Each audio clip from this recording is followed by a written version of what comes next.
Back to sports today. We bring you this video segment every single morning to help you catch up with things that you might have missed out on whilst you were catching up on some more important rest. Because let's face it, whilst you and I need sleep, the world of sport doesn't really sleep. There's always something or the other going on, but worry not, that's what we're here for. So let's take you through the major things that have been making headlines this wonderful Monday morning. Starting with, of course, one of the biggest stories of the T20 World Cup. Will or will they not play? I'm of course talking about Pakistan and that much anticipated match that is set to take place against India this Sunday. Well, what we're getting to know, aside from of course the things that we reported on the channel yesterday, that including the meeting talks that were happening between the ICC, PCB, which also involved the BCB for some reason, the Bangladesh Cricket Board.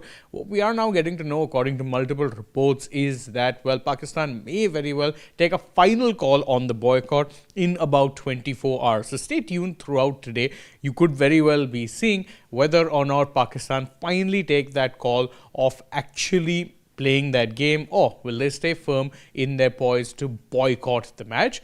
Now, another thing that a lot of times people have spoken about, this is pertaining to Indian cricket, a rift between Gautam Gambhir, the head coach, as well as star player Virat Kohli, who's currently only playing ODIs. However, that has now been denied by BCCI Secretary Dewajit Sekhia, saying, I've never seen them have any sort of argument whatsoever. The BCCI have denied it. Whether or not the talks actually calm down, that is something that remains to be seen. And of course, today is a Monday, but there's plenty of T20 World Cup action that you can look forward to. As we speak, Scotland versus Italy are playing each other. Of course, that could be an interesting match because, again, whilst both are minnow teams, both have shown that they can compete, and they're probably two of the strongest associate nations in the tournament right now. Obviously, Scotland versus Italy is a match you'd normally expect in a FIFA World Cup, but the fact that we're seeing it in an IC World Cup, pretty cool. Second match of the day, we'll see Zimbabwe take on Oman. And while Zimbabwe might start slight favourites, we have seen so far that the associate nations are not here to just make up the numbers. They've come very close to causing upsets. So I personally would be very interested to see how it is that Oman do against a pretty strong Zimbabwe side.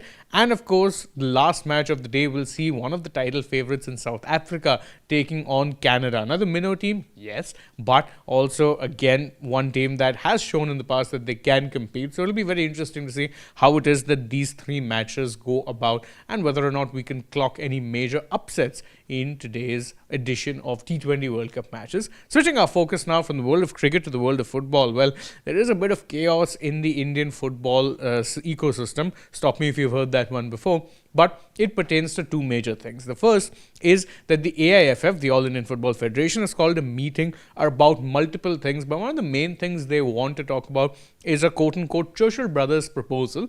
What exactly does that proposal entail? Well, apparently Churchill Brothers are fighting for inclusion in the top league, the ISL, despite the fact that they weren't champions of last season's I-League. You remember that, of course, was a lot of chaos that came about due to Interkashi going to the Court of Arbitration for Sport, them getting awarded points, and then finally being crowned I-League champions, despite the fact that Churchill had even been given the trophy after the last round of match days. So it's a big chaotic situation and one that the AIFF would not have wanted this week. But there's another one as well. We could be seeing some first round games actually get postponed due to teams not being ready enough. Odisha FC are one team who have not even had a training ground for the past few days, but don't yet have a home ground for their match, which is set to take place later this week. But aside from that, there are three other clubs, including Mumbai City FC, Chennai FC, and Interkashi, who could potentially be without a home ground for the first round games, which could see a few postponements here or there. Again, the chaos continues, and we thought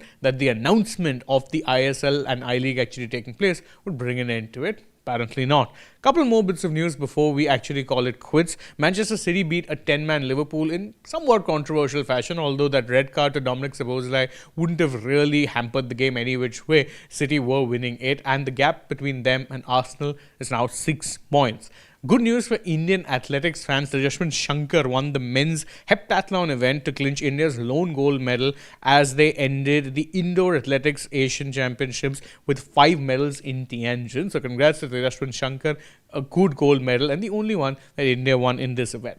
Last but not least, we've got perhaps one of the best Formula One livery launches of this season, as Cadillac, the team that will be making their debut in this year's Formula One World Championship, launched their livery in one of the most American ways possible. They did it during the Super Bowl in the midway commercials, and the livery is a beauty. It's black and white, but one side is predominantly black and the other side of the car is predominantly white. Very, very good use of aesthetic and design, and I think is one of the liveries of the season. But that's it from us in this edition of the Morning Wrap. Thank you guys so much for joining us. As always, if you enjoy our work, don't forget to like this video, share it with your friends, subscribe to the channel, tap that bell icon, follow us also on social media. We're on Instagram, X and Facebook, and stay tuned for more such updates from the world of sport.